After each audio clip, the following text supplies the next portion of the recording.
Bagaimana kabarnya hari ini? Alhamdulillah baik, cuma sedikit capek aja. Wah, semangat ya. Semoga setelah melakukan sesi konseling individual ini kamu merasa semangat lagi. Oke, sebelumnya apakah kamu pernah kenal dengan saya? Baik, apakah sebelumnya kamu pernah melakukan sesi konseling individual? Baik, Caca. Sebelum kita mulai, mari kamu ketahui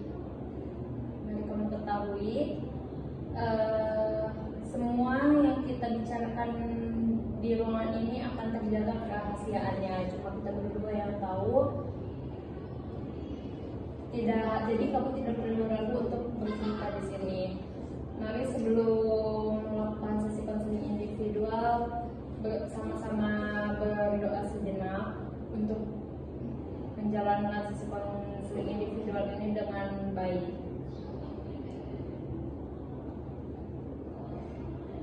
Bagaimana perasaanmu saat ini? Apakah kamu sudah siap untuk memulai sesi konseling individual ini? Sebenarnya saya masih ragu sih buat cerita karena takut orang lain ini tahu. Oke, saya ngerti kamu ragu. Perasaan ini sangat wajar. Namun sekali lagi saya tegaskan, tidak ada yang akan mendengarkan, akan dijaga kerahasiaannya.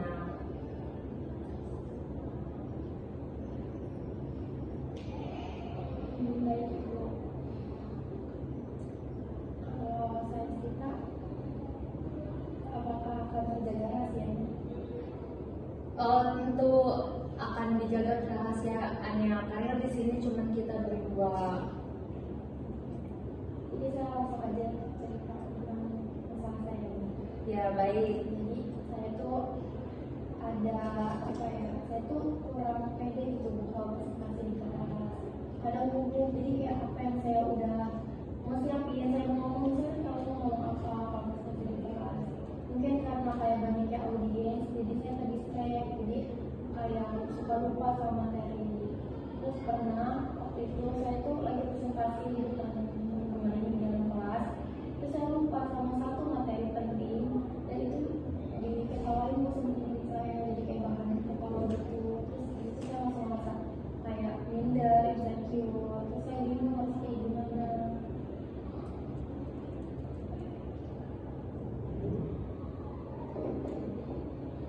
Bisakah kamu ceritakan detailnya tentang kegagalan saat itu?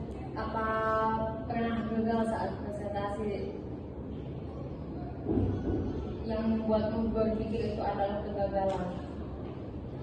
Soalnya kan saya tuh udah nyiapin gitu ya, udah prepare gitu ya, mau presentasi.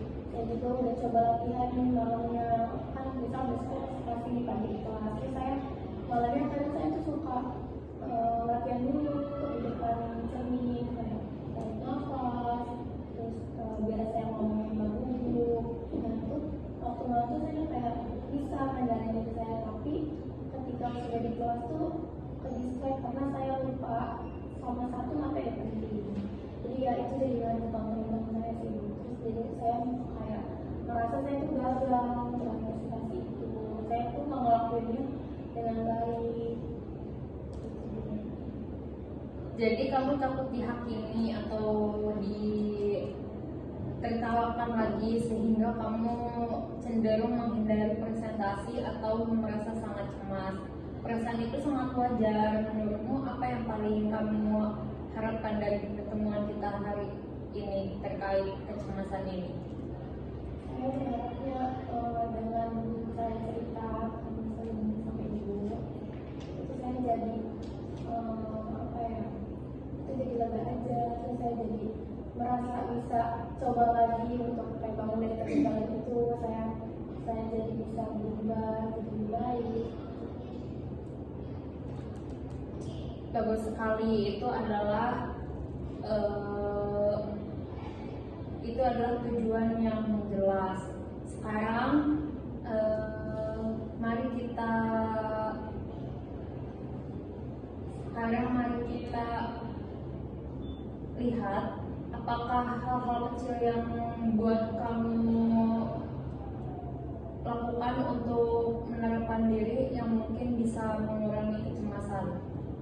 Nah itu kayak tadi saya ceritakan, saya tuh sebelum presentasi, semisal besok ada presentasi dan besok presentasi nih kelas, saya tuh malamnya latihan dulu di rumah, kayak atau di dalam kamar nih, saya tuh depan cermin, saya ngomong kayak saya tarik nafas atau nafas saya biar nggak gugup, terus saya latihan ngomong di depan cermin.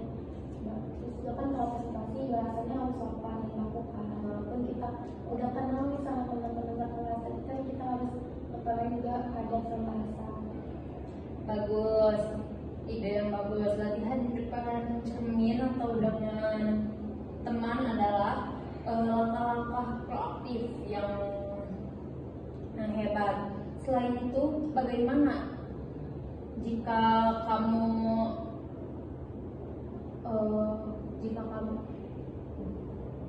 mencoba teknik pernapasan dalam setiap kali rasa cemas itu datang, bukan setelah kamu naik panggung.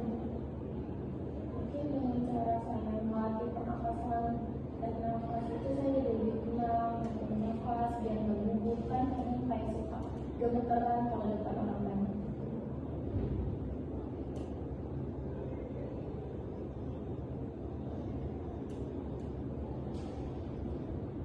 Saya percaya pasti bisa melakukannya. Bagaimana perasaanmu sekarang setelah kita berdiskusi? Alhamdulillah saya udah merasa sedikit lega sih dengan teknik pernapasan. Tapi takut juga kalau cerita ke orang kayak nantinya pas kerja itu nambah malu kalau kayak gitu. Kalau begitu, bagaimana kalau minggu ini kita buat tujuan kecil, yaitu kamu mulai membuat jadwal kegiatan dari menaatinya supaya bisa menghafal presentasi dengan baik. Insya Allah Bu, saya bakal terapi dan coba terapi itu ke saya. Saya sangat menghargai keputusan kamu. Itu langkah awal yang luar biasa. Tidak semua orang bisa mau mencobanya berubah secepat itu. Iya Ibu, terima kasih udah dengerin cerita saya. Saya jadi merasa sedikit lega juga. Saya bisa melihat bahwa kamu benar-benar punya niat ingin bisa presentasi dan percaya diri depan orang banyak. Pertahankan semangat itu ya. Insya Allah Bu, saya bakalan terus coba sampai ini. Baik, jadi kita sepakati bahwa selama 1 minggu ke depan kamu akan membuat dan menjalankan jadwal kegiatan dengan disiplin.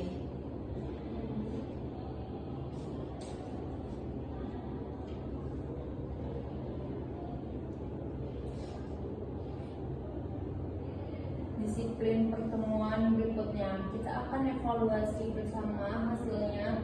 Apakah kamu setuju dengan kesepakatan itu? Iya Bu, saya setuju. Baik, dari sesi kita hari ini dengan disimpulkan bahwa kamu menyadari bahwa kurangnya persiapan melainkan lebih dalam adanya ketakutan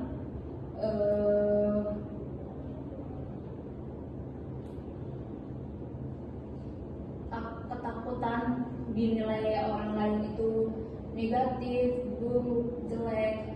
Jadi saya harap sebuah pertemuan ini kamu bisa merasa lebih baik lagi ya.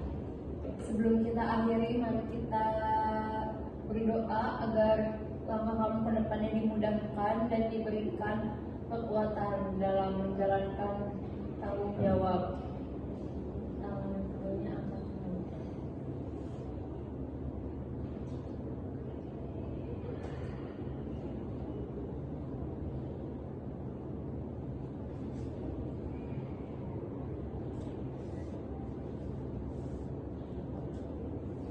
Semoga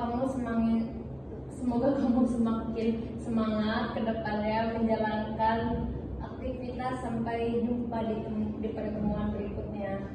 Terima kasih Ibu. Saya juga Terima kasih kembali. Saya senang bisa mendampingi dan bertemu dengan kamu. Dan hati-hati di jalannya ya.